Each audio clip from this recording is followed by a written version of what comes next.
नमस्कार दोस्तों, ढोल में पोल चैनल में आप सब मित्रों का हार्दिक स्वागत करता हूं और उन दोस्तों का विशेष आभार व्यक्त करता हूं जो इस ढोल में पोल चैनल को अपना सब्सक्राइब करके इसके परिवार की संख्या को बढ़ा रहे हैं। दोस्तों, उन सब मित्रों का बहुत बहुत आभार व्यक्त करता हूं और मैं उन दोस्तों का आभार भी व्यक्त करता हूं जो आज हमारे समाज में तमाम कथा कहानियों के आधार पर जो तथाकथित धर्म ग्रंथों में लिखी हुई हैं उनको प्रचारित कर और सुनाकर पढ़कर अपना व्यापार चलाए हुए हैं और अशिक्षित और भोली जनता को मूर्ख बनाए हुए हैं, अपना व्यापार चलाए हुए हैं और भोली भाली जनता को अज्ञान अंधेरे में रखे हुए हैं। धर्म के नाम पर, देवी देवताओं के नाम पर पूजा पाप आ रहे हैं, अपना व्यापार चला रहे हैं। दोस्तों, आज जबकि इसकी ज़रूरत नहीं है, आज ज़रूरत है शिक्षा की। सारे समाज को शिक्षित होना चाहिए, नीचे से ऊपर तक हर समाज उन्नति के पथ पर अग्रसर हो, न कि इन ग्रंथों में लिखे हुए कि केवल ब्राह्मण वर्ग को ही पढ़ने का पढ़ाने का अधिकार है। तो ये चीज़ें अब जो है वैज्ञानिक युग में बिल्कुल भी शोभा नहीं देती हैं और ना ही इनका कोई अब वजूद है, ना ही इनकी कोई आवश्यकता है।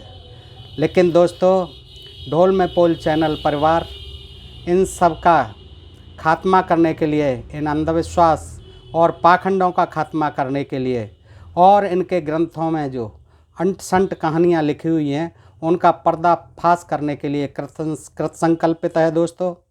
और इसी क्रम में आज हम आपके सामने ये महाभारत है, गीता प्रेस गोरखपुर है, इसमें से ही हम कार्तिकेय का जन्म फिर से जानेंगे। कल के वीडियो में हमने देखा था कि कार्तिकेय का जन्म वाल्मीकि ऋषि ने वाल्मीकि रामायण में किस तरह से दिखाया है, वो आपने जाना। कार्तिकेय जी की कई कहानियाँ अनेक ग्रंथों में तरह तरह से उनके जन्म के बारे में दी हुई हैं दोस्तों। इसमें भी महाभारत ग्रंथ में भी ये पृष्ठ 327 पर है और कार्तिकेय के जन्म और देव सेनापतित्व ग्रहण का वृत्तांत है ये। तो ये इसमें दिया हुआ है, प्रथम खंड है ये महाभारत का। तो दोस्तों, वन पर्व है ये। तो इसमें हम देखते हैं कि कार्तिकेय जी का शिव जी से कुछ लेना देना नहीं है। ये जो है अग्निदेव से पैदा हुए हैं और किस तरह से पैदा हुए हैं, वाल्मीकि रामायण में जो कहानी दी हुई है बिल्कुल उससे जुदा है, बिल्कुल अलग है और ये भी बड़ी रोचक है और जानने योग्य जानकारी है दोस्तों। तो मैं आपके समक्ष रखता हूँ और इससे पहले मैं आपको ये बता दूँ कि स्कंद और कार्तिकेय दोनों एक ही नाम है। साउथ में, हमारे दक्षिण भारत में इन्हें मुर्गुन के नाम से जाना जाता है और इनकी षष्ठी के दिन भाद्रपद शुक्ला षष्ठी को इनकी विशेष पूजा होती है और वहाँ इनके बहुत मंदिर हैं और इनकी पूजा का महत्व ये बताया जाता है कि संतानोत्पत्ति के लिए संतान उत्पत्ति होती है इनकी पूजा पाठ से, मनोकामनाएं पूरी करते हैं ये कार्तिकेय जी। इनके 6 मुख से पैदा हुए थे जैसा कि आपने जाना। और आज देखते हैं इनकी एक अलग से कहानी है इसमें महाभारत के वन पर्व में। तो दोस्तों, आइए बगैर किसी विलंब के देखते हैं ये कहानी, कार्तिकेय के जन्म और देव सेनापतित्व ग्रहण का वृत्तांत। युधिष्ठिर ने पूछा है इसमें और मार्कंडेय जी ऋषि से पूछा है। ये कथा कहानी जो है सुनाते रहते हैं और सुनी सुनी कहानियाँ हैं ये दोस्तों। तो देखिए, युधिष्ठिर ने पूछा, भार्गव श्रेष्ठ, भार्गव जाति के थे, भार्गव ऋषि ब्राह्मण थे, स्वामी कार्तिकेय जी का जन्म किस प्रकार हुआ था और वे अग्नि के पुत्र किस प्रकार हुए, अग्निदेव के। यह सब प्रसंग मुझे यथावत सुनाने की कृपा कीजिए। अब युधिष्ठिर महाराज पूछ रहे हैं ये फुर्सत में, महाभारत के बाद जो है फुर्सत में हो गए हैं, उनका राज्य है इस समय, तो वो पूछते हैं। तो मार्कंडेय जी ऋषि जवाब देते हैं। देखिए क्या कहते हैं, कुरुनंदन सुनिए, मैं आपको मत्यमान कार्तिकेय जी के जन्म का वृत्तांत सुनाता हूँ। पूर्व काल में, ये नहीं कि कितने सन पहले, कितने साल पहले, कितने वर्ष पहले, पूर्व काल में ये इनकी जो है तकिया कलाम है, इनकी भाषा यही है क्योंकि इनका कोई ऐतिहासिक विवरण नहीं है और कोई भी समय का नहीं है, ये सब काल्पनिक कहानी है दोस्तों। इसी से ही ये सिद्ध होता है। तो पूर्व काल में देवता और असुर आपस में संग्राम ठानते रहते थे। उनमें सदा ही घोर रूप वाले असुरों की देवताओं पर विजय होती थी। असुर तो थे ही यहाँ के मूल निवासी अनार्य, और वो बलवान तो थे ही, क्योंकि वो मुट्ठी भर लोग आए हुए थे। लेकिन उनमें छल प्रपंच ज़्यादा था, इसलिए बेचारे वो पिट जाते थे। वो छल करते थे उनके साथ और पीट लेते थे मिलजुल के। तो जब इंद्र ने, और इंद्र का ये काम यही होता है छल बल से, विष्णु का काम यही छल बल से, यही देवता थे आर्यों के। तो जब इंद्र ने बार बार अपनी सेनाओं को नष्ट होते देखा असुरों के द्वारा, तो वे मानस पर्वत पर जाकर, कहीं ब्रह्मा जी रहते थे मानस पर्वत पर, एक श्रेष्ठ सेनापति प्राप्त करने के लिए विचार करने लगे। इतने में उनके कानों में एक स्त्री के आर्तनाद का शब्द सुनाई पड़ा। तपस्या कर रहे हैं मानस पर्वत पर इंद्र जी, वहीं पर एक स्त्री का रोने का स्वर उन्हें सुनाई देता है। वह बार बार चिल्लाती थी, अरे कोई पुरुष दौड़ो, मेरी रक्षा करो। इंद्र ने उसका विलाप सुनकर कहा, भीरू तू डर मत, अब तेरे लिए भय की कोई बात नहीं है, मैं हूँ ना। फिर उसके पास पहुँचकर देखा कि उसके सामने हाथ में गदा लिए केसी दैत्य खड़ा है। दूर से नहीं दिखा था, पास में जाके देखा तो केसी नाम का दैत्य खड़ा हुआ है उसके सामने गदा लेके। तब उस कन्या का हाथ पकड़कर इंद्र ने कहा, कन्या का हाथ पकड़ कर इंद्र ने कहा, रे नीच कर्म करने वाले, तू किस प्रकार इस कन्या का हरण करना चाहता है? याद रख, मैं वज्रधर इंद्र हूँ, अब तू इसका पिंड छोड़ दे। तब केसी बोला, अरे इंद्र, तू ही इसे छोड़ दे, इसे तो मैं वरण कर चुका हूँ शादी के लिए। ऐसा करने पर ही तू जीता जागता अपनी पुरी में लौट सकता है, ऐसा मान ले और अपनी पुरी को लौट जा इंद्र। ऐसा कहकर केसी ने इंद्र पर अपनी गदा छोड़ दी, आक्रमण कर दिया उसने। किंतु इंद्र ने अपने वज्र द्वारा उसे बीच में ही काट डाला। फिर केसी ने अत्यंत क्रुद्ध होकर इंद्र पर एक पहाड़ की चट्टान फेंक दी। इंद्र के ऊपर पहाड़ की चट्टान फेंक दी।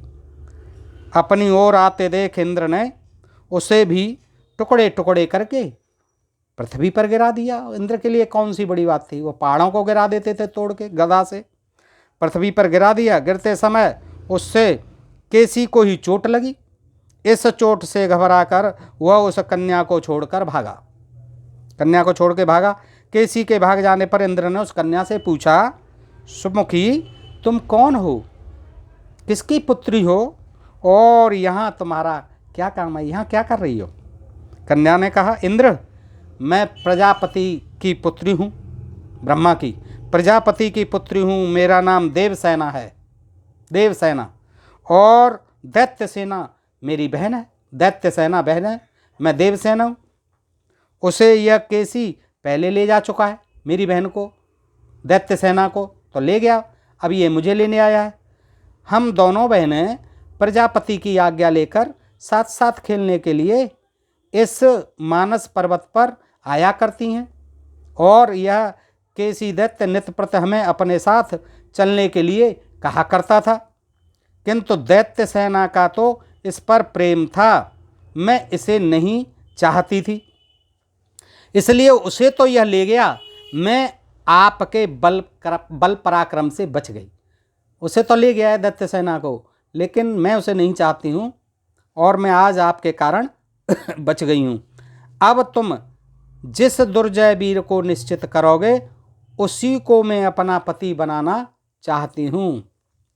इंद्र ने कहा, मेरी माता दक्ष पुत्री अदिति है, दक्ष की पुत्री अदिति है, इसलिए तू मेरी मौसेरी बहन होती है। इंद्र की मौसेरी बहन हो गई, क्योंकि ये दक्ष पुत्री अदिति के पुत्र हैं इंद्र, और वो उनकी मौसेरी बहन हो गई, प्रजापति की बेटी। अच्छा बता, तेरे पति का कैसा बल होना चाहिए, कैसा पति चाहती है? कन्या बोली, जो देवता, दानव, यक्ष, किन्नर, नाग, राक्षस और दुष्ट दैत्यों को जीतने वाला महान पराक्रमी और अत्यंत बलवान हो, तथा जो तुम्हारे साथ मिलकर सभी प्राणियों पर विजय प्राप्त कर ले। वह ब्रह्मनिष्ठ और कीर्ति की वृद्धि करने वाला पुरुष ही मेरा पति होना चाहिए। ऐसा पति होना चाहिए जो सबको जीत ले। मार्कंडेय जी आगे सुनाते हैं वशिष्ठ को, राजन, उस कन्या की बात सुनकर इंद्र को बड़ा खेद हुआ और उन्होंने सोचा कि जैसा यह कहती है वैसा तो कोई वर इसके लिए दिखाई नहीं देता है पृथ्वी पर। फिर वे उसे साथ ले ब्रह्मलोक में पिता ब्रह्मा जी के पास गए। इंद्र जी फौरन चल देते थे ब्रह्मा जी के पास, उसको, लड़की को लेके, देवसेना को, और वो ब्रह्मा जी के पास पहुँचे और उनसे कहा, भगवान आप इस कन्या के लिए कोई सद्गुणी और सूरवीर पति बताइए। ब्रह्मा जी के पास में सारी शंकाओं का, सारे कष्टों का निवारण का समाधान होता था। तो वो ब्रह्मा जी से कहते हैं कि आप इस कन्या के लिए कोई सद्गुण युक्त और सूरवीर पति बताइए। ब्रह्मा जी ने कहा, इसके लिए जिस प्रकार तुमने विचार किया है वही बात मैंने भी सोची है। अग्नि के द्वारा एक महान पराक्रमी बालक होगा। ब्रह्मा जी तो ब्रह्मा जी ठहरे, वो आगे की बातें बता देते हैं। उन्होंने कहा, मैंने भी सोचा है और देखिए मैं आपको बता देता हूँ, भविष्यवाणी कर रहा हूँ कि अग्नि के द्वारा एक महान पराक्रमी बालक होगा, अग्नि के द्वारा होगा।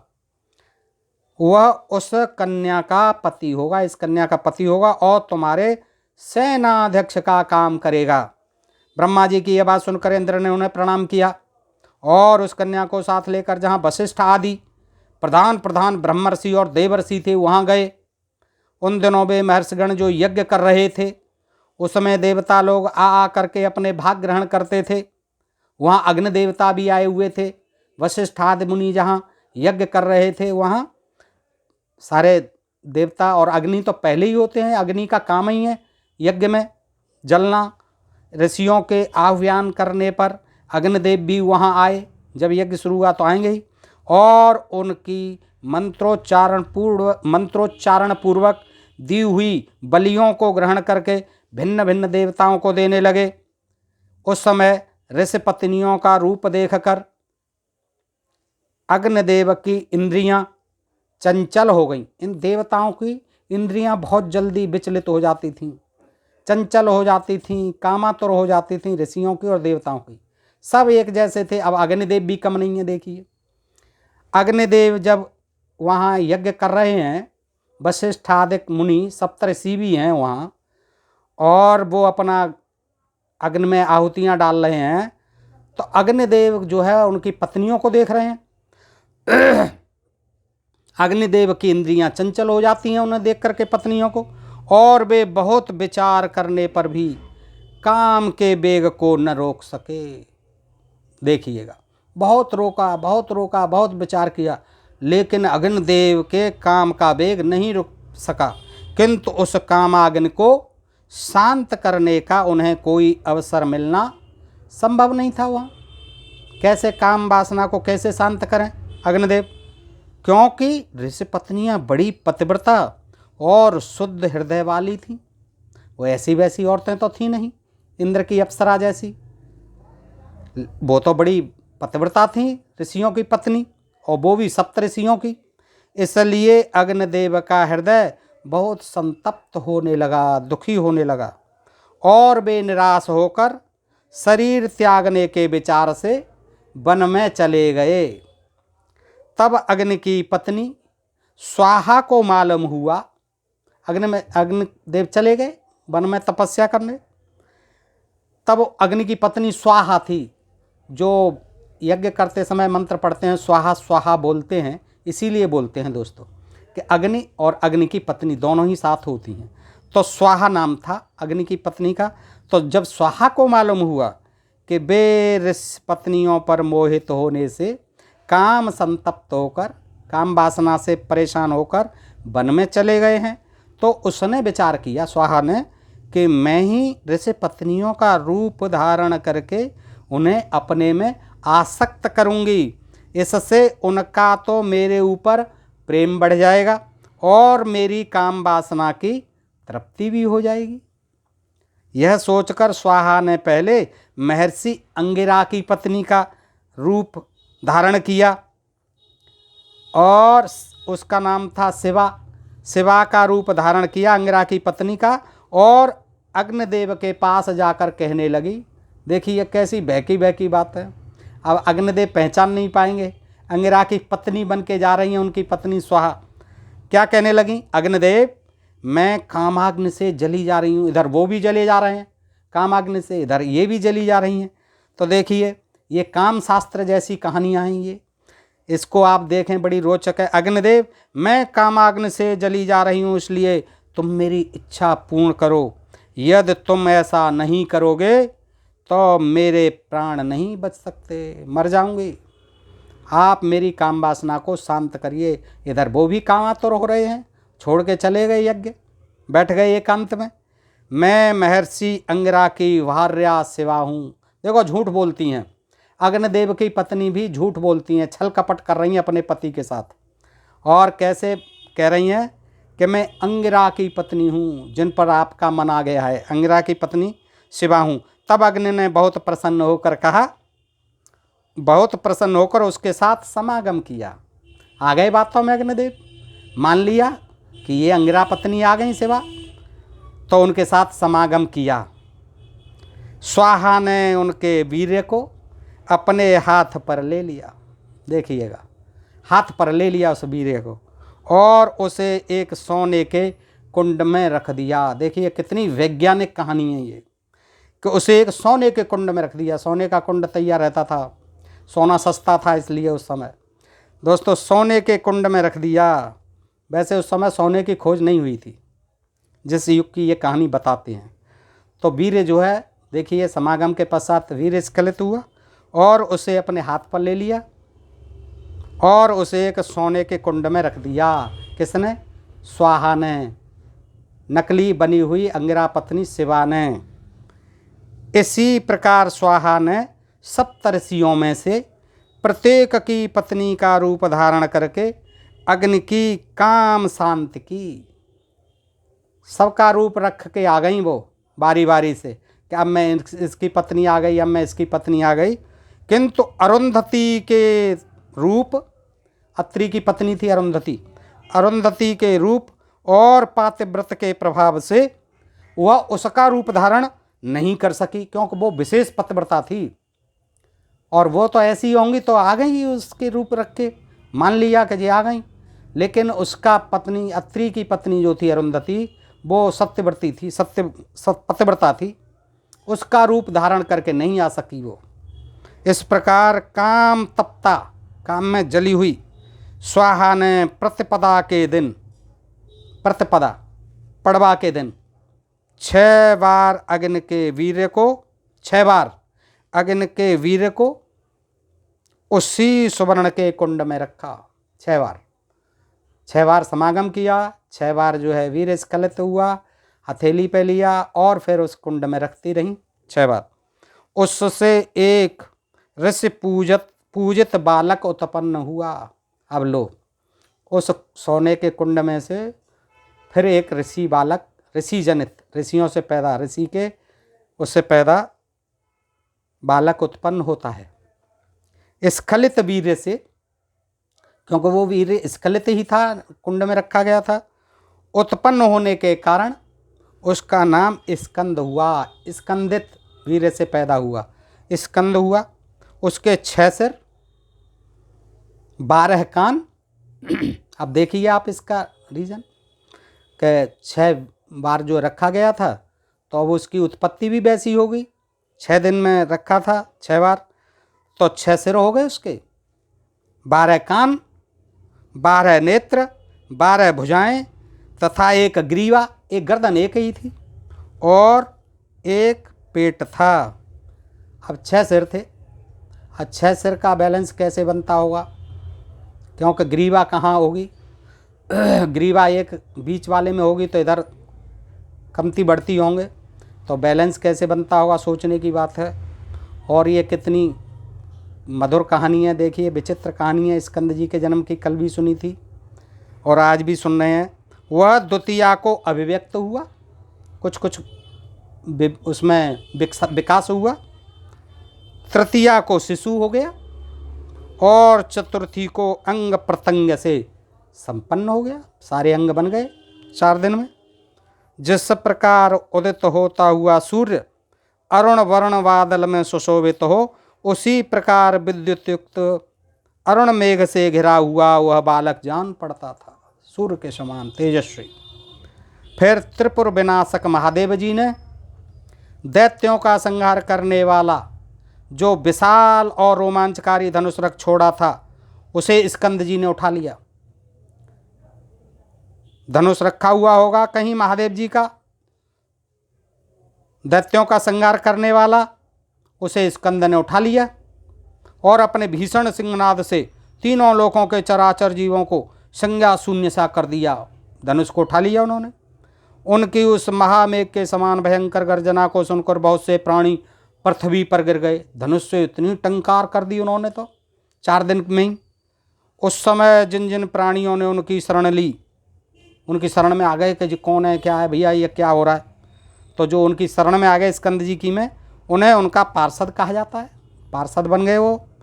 उन सबको महाबाह स्वामी कार्तिकेय ने सांत्वना दी। कार्तिकेय जी थे ये, इन्होंने सांत्वना दी। फिर उन्होंने श्वेत पर्वत के ऊपर खड़े होकर हिमालय के पुत्र क्रौंच पर्वत को बाणों से बीन दिया। अब ये हमने नहीं पढ़ा है, आज मालूम पड़ रही है कि हिमालय का भी पुत्र था क्रौंच पर्वत, और उसके पास में ही कोई श्वेत पर्वत भी था। अब हिमालय तो वाकई श्वेत पर्वत है, बर्फ़ जमी रहती है श्वेत।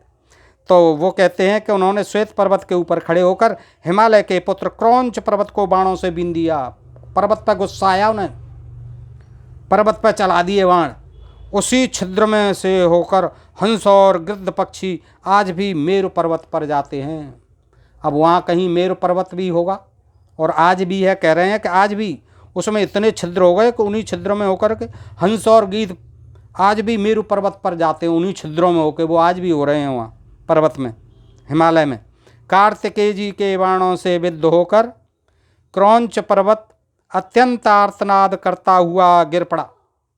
इतने बाण छोड़े कार्तिकेय जी ने कि क्रौंच पर्वत जो है रोने लगा, चिल्लाने लगा, परस विलाप करने लगा और आर्तनाद करता हुआ गिर पड़ा वो तो। उसके गिरने पर दूसरे पर्वत भी बड़ा चीत्कार करने लगे वहाँ। उन अत्यंत आर्त पर्वतों का चीत्कार शब्द सुनकर भी महाबली कार्तिकेय जी विचलित नहीं हुए। वो क्यों विचलित होंगे, वो तो उनको गिरा रहे हैं, सबको पर्वतों पर अपना दिखा रहे हैं क्रोध। बल्कि एक शक्ति हाथ में लेकर सिंहनाद करने लगे। एक शक्ति और आ गई अब उनके हाथ में, सिंहनाद करने लगे वो। जब उन्होंने उस शक्ति को छोड़ा तो उसने बड़े वेग से श्वेत गिर के एक विशाल शिखर को फोड़ डाला। तो शक्ति ने फोड़ डाला विशाल पर्वत को, उसकी मार से विदीर्ण हुआ, टूटा। वह श्वेत पर्वत डरकर दूसरे पहाड़ों के साथ वो डर गया। श्वेत पर्वत पृथ्वी को छोड़कर आकाश में उड़ गया। अब देखिए कितनी विचित्र कथा है ये। ऐसी कथा केवल हमारे देश में ही सुनने को मिलेंगी, हमारे ग्रंथों में ही सुनने को मिलेंगी कि 4 दिन का बच्चा है अभी और इतनी बड़ी शक्ति छोड़ दी। पर्वत जो है कांप रहे हैं, और कांप के मारे जो श्वेत पर्वत था हिमालय की बगल में कहीं, वो डरकर दूसरे पहाड़ों को लेके चलो भाई चलो, पृथ्वी को छोड़कर बेचारा आकाश में उड़ गए सब पर्वत। तब पृथ्वी भी भयभीत हो गई, और पृथ्वी भी भयभीत होकर जहाँ जहाँ से फट गई। फिर व्याकुल होकर कार्तिकेय जी के पास जाने पर वह बलवती हो गई, कार्तिकेय जी के पास गई, जहाँ जहाँ फट गई था दुखी होकर। तब वो सांत्वना दी कि जाइए आप चिंता मत करो पृथ्वी माता। वो बलवती हो गई, फिर शांति से बैठी। पर्वतों ने भी उनके चरणों में सिर झुकाया, आकाश में से सिर झुकाया, और वे फिर पृथ्वी पर आ गए। सिर झुका लिया और वो फिर वापस आ गए आकाश में से। तब से शुक्ल पक्ष की पंचमी के दिन लोग उनका पूजन करने लगे। शुक्ल पक्ष की पंचमी थी। अब सन सम्मत तो पता नहीं था लिखने वाले को, तो शुक्ल पक्ष की पंचमी के दिन कार्तिकेय जी का पूजन शुरू हो गया। अब पर्वत और ये सब दुखी थे, पृथ्वी पूजन करने लगे। इधर जब सप्तर्षियों को उस महान तेजस्वी पुत्र के उत्पन्न होने का समाचार मालूम हुआ तो उन्होंने अरुंधति के सिवाय और सब पत्नियों को त्याग दिया। ये अग्निदेव की जो बात थी पोल पट्टी, सप्तर्षियों को बाद में मालूम पड़ी कि ऐसा पुत्र तो अग्निदेव ने पैदा किया है, तो ये हमारी इनकी कमी है कुछ पत्नियों की। तो उन्होंने पत्नियों को दोषी माना अग्निदेव के साथ और उन्होंने त्याग दिया। केवल अरुंधति को नहीं त्यागा, अत्रि ने त्याग दिया, किंतु स्वाहा ने फिर जब ये मालूम पड़ा कि ऋषियों ने पत्नियों को छोड़ दिया तो अग्निदेव की पत्नी स्वाहा पहुंचती है और स्वाहा कहती है, स्वाहा ने सप्तऋषियों से बार बार कहा कि मैं अच्छी तरह जानती हूँ ये मेरा पुत्र है, ये आपका पुत्र नहीं है, आपकी पत्नियों से उत्पन्न नहीं हुआ है, छह सिर वाला, 6 पत्नियों से आपकी से नहीं हुआ है, यह मेरा ही पुत्र है। आप लोग जैसा समझते हैं वैसी बात नहीं है। विश्वामित्र जी ने जब अग्निदेव को कामातुर देखा था, विश्वामित्र जी भी वैसे ही थे, चालू आदमी, वो समझ गए थे उस समय कि ये अग्निदेव कामातुर हो रहे हैं, क्योंकि वो भी मेनका पर आतुर हो गए थे, कामातुर हो गए थे तपस्या करते हुए। तो विश्वामित्र जी वहाँ देख रहे थे कि ये अग्निदेव जो है कामातुर हो रहे हैं, वो समझ रहे थे। तो वो कहते, विश्वामित्र जी ने जब अग्निदेव को कामातुर देखा था तो वो भी सप्तऋषियों की दृष्टि करके गुप्त रूप से उनके पीछे चले गए थे। जैसे ही अग्निदेव चले थे उनके पीछे पीछे चले गए थे विश्वामित्र जी, इसलिए उन्हें सब बातों का ठीक ठीक पता था। उन्होंने भी सप्तऋषियों से कहा कि इससे आप लोगों की पत्नियों का अपराध नहीं है। उन्होंने गवाही दे दी विश्वामित्र जी ने, उन्होंने कह दिया कि इसमें अग्निदेव का जो पुत्र हुआ है इसमें आपकी पत्नियों का कोई अपराध नहीं है। किंतु उनसे सब बातें यथावत सुनकर भी उन्होंने अपनी पत्नियों को त्याग ही दिया। 6 ऋषियों को फिर भी संतुष्टि नहीं हुई, वो नहीं माने उनकी विश्वामित्र जी की गवाही को और ना स्वाहा के कथन को, अतः उन्होंने अपनी पत्नियों को त्याग दिया। जब देवताओं ने स्कंद के बल पराक्रम की बातें सुनी तो उन्होंने आपस में मिलकर इंद्र से कहा, देवराज स्कंद का बल असह्य है, आप उसे तुरंत मार डालिए। इंद्र से कहा कि ये तो बहुत असह्य बल का पैदा हो गया है, अग्निदेव का पुत्र पर्वतों को आकाश में फेंक दिया तीरों से उड़ा उड़ा कर, तो इसको मार डालो। यदि आप ऐसा नहीं करेंगे तो वही देवताओं का राजा बन बैठेगा, आपके लिए खतरा है इंद्र जी। इंद्र को यद्यपि अपनी विजय में संदेह था, बोला इतना बलवान पैदा हो गया तो भाई मैं भी उससे कैसे जीतूंगा, इंद्र डर रहा था। फिर भी ऐरावत पर चढ़कर सब देवताओं को साथ लेकर स्कंद पर धावा बोल दिया इंद्र ने। वहां पहुंचकर इंद्र तथा समस्त देवताओं ने भीषण सिंहनाद किया। उस शब्द को सुनकर कार्तिकेय जी ने भी समुद्र के समान बड़ी भारी गर्जना की। उस महान शब्द से देवताओं की सेना अचीत सी हो गई और उसमें खलबली मचाए हुए समुद्र के समान सनसनी फैल गई देवताओं की सेना में। देवताओं को अपना वध करने के लिए आया देख अग्नि कुमार कार्तिकेय ने कुपित होकर अपने मुख से अग्नि की धधकती हुई ज्वालाएं छोड़ी। मुँह से ही ज्वालाएं छोड़ने लगा स्कंद कार्तिकेय इंद्र की सेना को देख के। वे लपटें पृथ्वी पर भय से कांपती हुई देव सेना को जलाने लगी, देव सेना जलने लगी। इससे देवताओं के मस्तक, शरीर, आयुध और वाहन जलने लगे, जो मुंह में से आग निकलने उगलने लगे। वो आग निकल रही थी कार्तिकेय के मुंह से। तथा वे तितर बितर हो जाने से छिन्न भिन्न तारागण के समान प्रतीत होने लगे, भगने लगे सब देवता। इस प्रकार जल भुन जाने से उन्होंने इंद्र को छोड़कर अग्निपुत्र स्कंद की शरण ली। तब उन्हें कुछ चैन मिला। सारे सैनिक जो थे इंद्र के, सारे देवता परेशान होकर के उसी के चरणों में आगे रहे कार्तिकेय जी के में, तब उन्हें शरण मिली और शांत हुआ मामला। देवताओं के त्याग देने पर इंद्र ने स्कंद पर वज्र छोड़ा, लेकिन इंद्र ने स्कंद पर वज्र छोड़ दिया। उस वज्र ने उनके दाहिने अंग पर चोट की, उससे उनके अंग में से एक और पुरुष प्रकट हो गया कार्तिकेय के में से। जैसे ही उसने गदा मारी दाहिने अंग में, उससे एक पुरुष और पैदा हो गया। देखिए चमत्कार, वह युवावस्था का था, जवान था, जवान पैदा हुआ वो, तथा सोने का कवच, शक्ति और दिव्य कुंडल धारण किए हुए पैदा हो गया।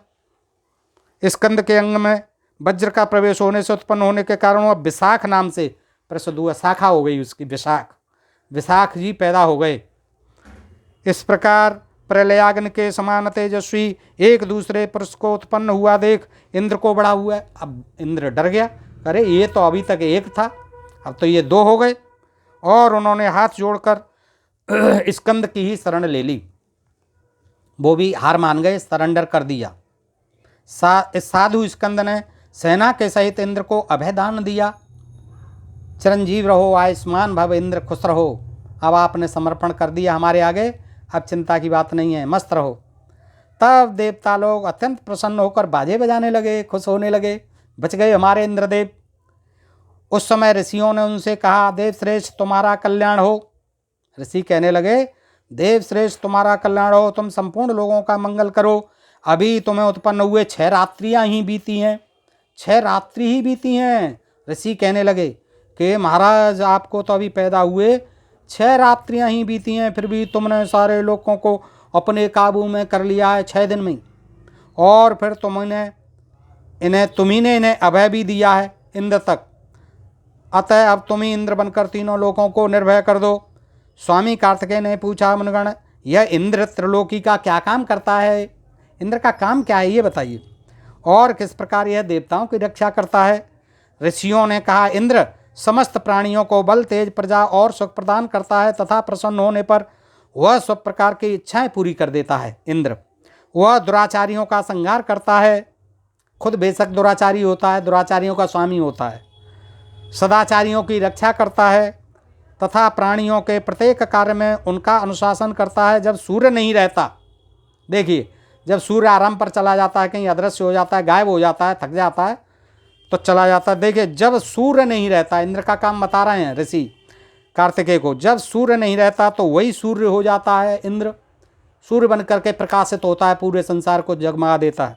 और चंद्रमा के अभाव में, और चंद्रमा भी नहीं हो तो कोई बात नहीं, वही चंद्रमा होकर चमकता है इंद्र। इसी प्रकार वही भिन्न भिन्न कारणों से अग्नि, वायु, पृथ्वी और जल बन जाता है, 5 तत्व बन जाता है इंद्र। वे ही सब काम इंद्र को करने पड़ते हैं, क्योंकि इंद्र में बड़ा बल होता है। अब देख लीजिए दोस्तों इन धर्म ग्रंथों की कहानी और इनकी सच्चाई, इनकी वैज्ञानिकता सब आपके सामने है। मैं तो पढ़ रहा हूँ, लेकिन आप में बुद्धि है, आप बहुत पढ़े लिखे हैं आज के युग में। तो दोस्तों देख लीजिए किस तरह की कथा कहानी है। मैं कोई टीका टिप्पणी नहीं करूँगा, नहीं तो अंधभक्त जो है परेशान हो जाते हैं और वो मुझे कुछ अपशब्द भी कहने लग जाएंगे, गाली देने लग जाएंगे। तो दोस्तों खैर देखिएगा, यही सब काम इंद्र को करने पड़ते हैं, क्योंकि इंद्र में बड़ा बल होता है। वीरवर तुम भी बड़े बलवान हो, 6 दिन में ही तुम इतने बड़े बलवान हो, इसलिए तुम ही हमारे इंद्र बन जाओ। जाए मारो गोली, ये तो बेकार हो गया, तुमने हरा दिया, ऐसे सरेंडर कर दिया। तब इंद्र ने भी कहा, महाबाहो तुम इंद्र बनकर हम सबको सुखी करो, तुम वास्तव में इस पद के योग्य हो। देखो कितने रिक्वेस्ट कर रहे हैं कि तुम ही बन जाओ अब इंद्र, इसलिए आज भी अपना अभिषेक कराओ, आज ही अपना अभिषेक कराओ। स्कंद ने कहा, शक्र आप ही निश्चिंत होकर त्रिलोकी का शासन करें। इंद्र ने भी कह दिया कि आप कराइए अपना अभिषेक, अगर ये चाहते हैं सब। स्कंद ने कहा, शक्र आप ही निश्चिंत होकर त्रिलोकी का शासन करें, मैं तो आपका सेवक हूँ, मैं तो आपका सेवक हूँ। इंद्रपुरी को आप ही संभालिए, इंद्र लोक को आप ही संभालिए, मुझे इंद्र पद की इच्छा नहीं है। इंद्र बोले, वीर तुम्हारा बल अद्भुत है, तुम्हारे पराक्रम से चकित हुए प्राणी मुझे गिरी हुई दृष्टि से देखेंगे। वो तो देखेंगे ही, अब तुम सरेंडर कर बैठे। यही नहीं, वे हमारे बीच में भेद डालने का भी प्रयत्न करेंगे, लड़ाएंगे लोग जो हमें और आपको। इस प्रकार मतभेद हो जाने से मेरी और तुम्हारी लड़ाई ठनेगी, और जैसे मेरी धारणा है उसमें विजय तुम्हारी होगी, क्योंकि मैं अभी हारा हुआ हूँ, फिर हारूंगा। इसलिए तुम ही इंद्र बन जाओ, इस विषय में कोई सोच विचार मत करो।